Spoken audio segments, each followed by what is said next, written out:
My name is Kishore Mahbubani.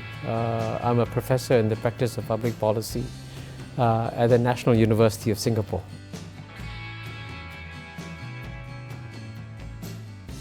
I think there's no doubt that the record of China's economic and social development is probably the most successful record of any country since the beginning of time.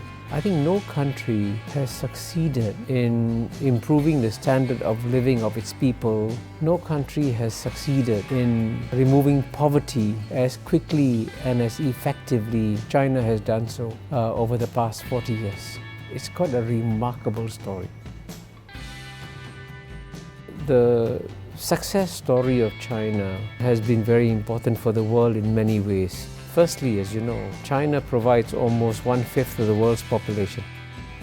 There are 1.4 billion people out of over 7 billion people.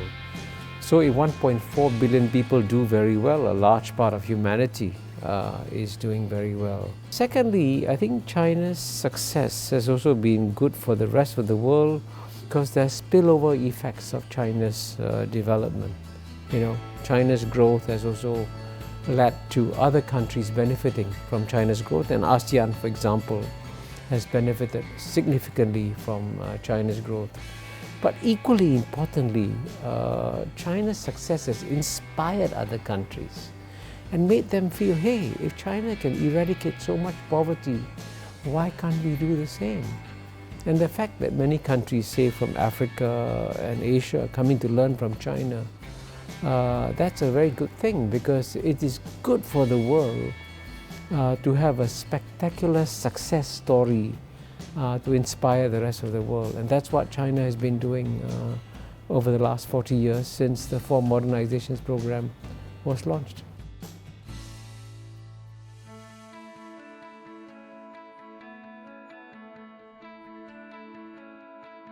I very much like the phrase that President Xi used, community of shared futures, because I think that phrase captures very well how much the world has changed. In fact, I wrote a book some years ago called The Great Convergence, and I said the world actually has been converging and becoming smaller and smaller, and I use a very simple boat metaphor to explain how the world has changed. I say in the past, when 7 billion people live in 193 separate countries, it was as though they were living in 193 separate boats, with captains and crews taking care of each boat and rules to make sure that the boats didn't collide. That was the old world. But as a result of the great convergence of globalization, of the world shrinking and becoming more interdependent, the 7 billion people of the world no longer live in 193 separate boats. The 7 billion people of the world live in 193 separate cabins on the same boat. But the problem with our global boat is that we have captains and crews taking care of each cabin, and no captain or crew taking care of the global boat as a whole. And that's why we're having problems like, global warming, global financial crisis, global terrorism, global pandemics. So by talking about a community of shared futures, President Xi is reminding us that all 7 billion of us are now on the same boat.